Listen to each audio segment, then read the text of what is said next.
Namaste, everyone. Namaste.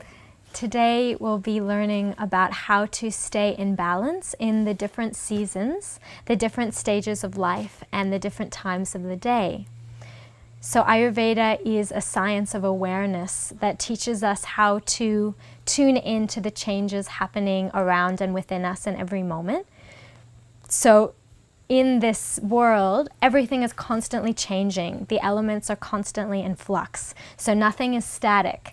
And our body naturally has these regulating mechanisms that try to accommodate these changes, which is homeostasis. You know, there's changes from the outside and inside, and our body's always trying to regulate. But Ayurveda says that by our conscious choices, we can assist this process by ourselves, with our awareness, tuning into the changes around and within us and making slight shifts in our diet and lifestyle. So instead of fighting our body, we're actually moving with it and we're assisting it to find balance. So what is constantly changing? In Ayurveda, we say it's the 5 elements. So the 5 elements are the building blocks for our body and the world around us. And they are, starting from the most gross to the most subtle, earth, water, fire, air, and ether. When we're talking about these elements within our bodies, Ayurveda refers to them as the 3 doshas. And the doshas are the bodily intelligences, and they are responsible for maintaining that balance in the body and mind. The 3 doshas, to review, are Vata, Pitta, and Kapha. So Vata contains the elements ether and air. Pitta contains the elements fire and water. Kapha is composed of the elements of water and earth.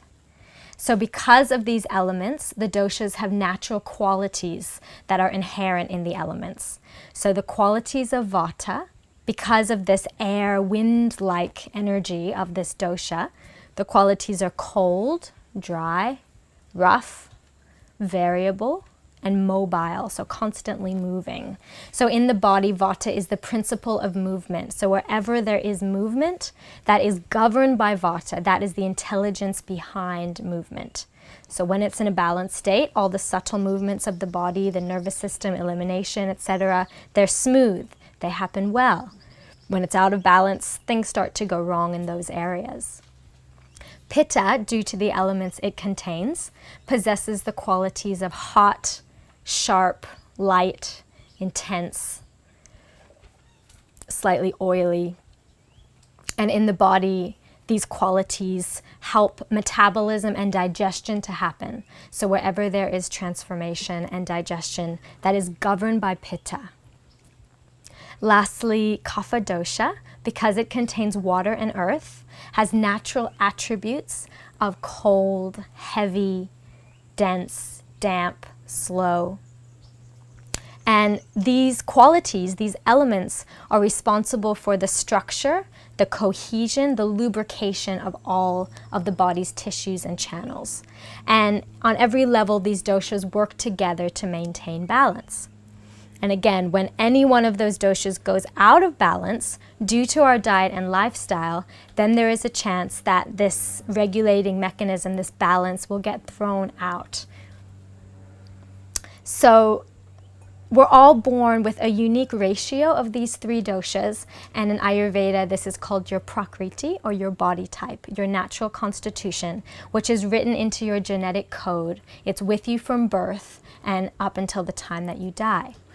So it's very helpful to know your body type because it frees you from being bound by the restrictions and limitations that, you know, when we're trying to become healthy, sometimes we learn everyone needs to follow this diet or everyone needs to wake up and do this every day. But Ayurveda says everyone is an individual, so we need to understand what are my unique needs, what are my unique requirements, what is my expression of balance?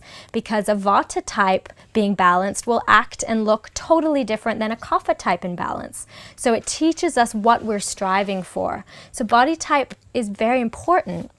But we also can't become too rigid and locked into our body type, because the doshas, the elements, are changing all around us as well. Whenever a season changes in different times of our life, different times of the day, one or the other dosha increases. So we also need to, be in this flexibility of tuning into what's happening at any given moment, and then we can find that deeper balance. Body type is a good stepping stone, but we also need to look deeper into every moment. So I'm going to explain today the different dominance of the doshas in the seasons of the year, the stages of life, and the times of the day, so that you can hopefully start to get an idea of how to stay in balance during these shifts. So starting with seasons and starting with what's happening at the moment. So we're transitioning into autumn.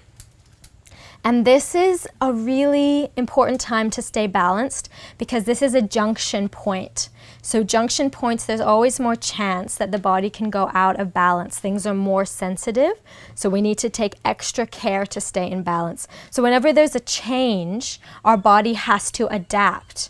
Now, if your doshas are in balance, they will make that adaptation without a problem. They have the intelligence to make that shift, and you will be fine, and every season will be enjoyable.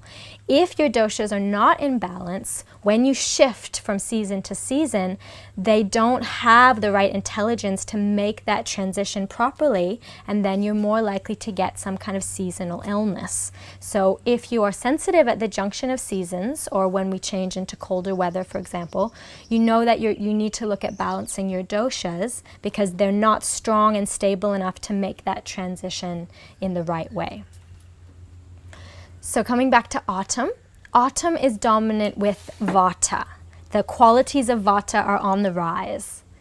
So those qualities again, cold, dry, variable, mobile, light. So these qualities are increasing around us. And because of that, there's certain ailments that everyone is more prone to, which have those qualities inherent in them in the autumn season. So things like constipation, which is due to dry quality in the colon. Anxiety is a vata type problem in the mind. What else have we got? Broken sleep is a classic vata symptom.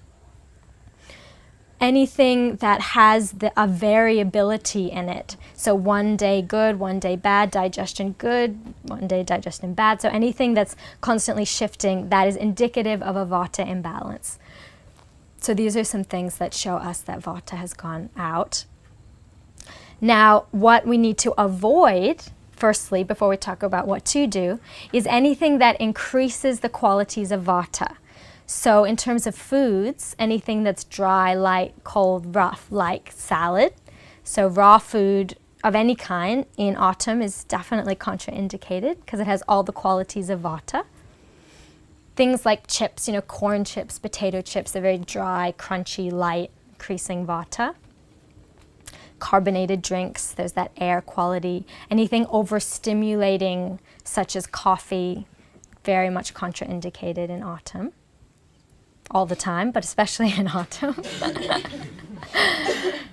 So these are some ideas of what foods to avoid. In terms of lifestyle, excessive exercise needs to be avoided. You're increasing more lightness, more mobility. So exercise should be more stable and more grounding in autumn, not too much movement.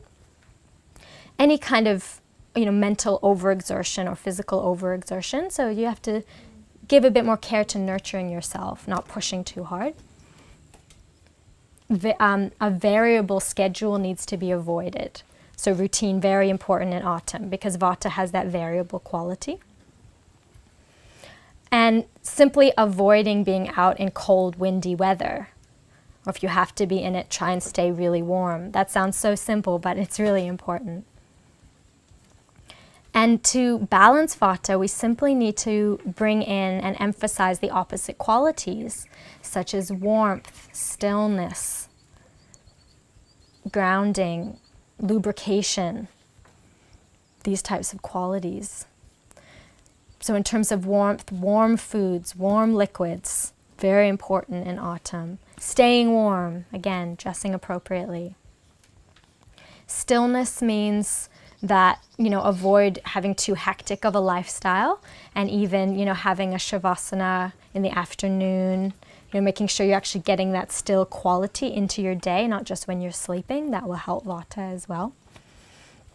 And in terms of lubrication, so this comes in the form of internally, using foods that are more liquid and lubricating, and using good quality fats. Of course, Ayurveda often recommends ghee, if that is appropriate for you, to lubricate the body internally. So that dry quality can start showing up in the body in autumn, so we need lubrication.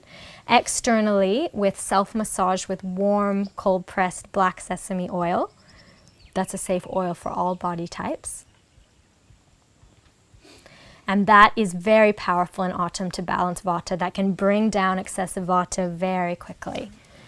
If someone is a Vata type in autumn, they might even want to do this self-massage twice a day, once in the morning, once at night, and that can really keep Vata stable.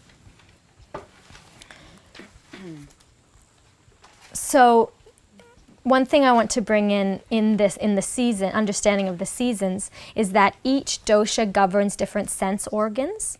So in the season that is dominant with that dosha, we need to look after that particular sense. So Vata governs the sense of hearing and the sense of touch. So it has a role to play in the ears and the skin. So if that dry quality starts manifesting in the ears, again, that lubrication, a few warm drops of cold-pressed black sesame oil in the ears is very, very effective for balancing and bringing down Vata, especially if someone's prone to dry conditions in that area. And the skin, again, the cold-pressed black sesame oil self-massage will be very stabilizing to Vata.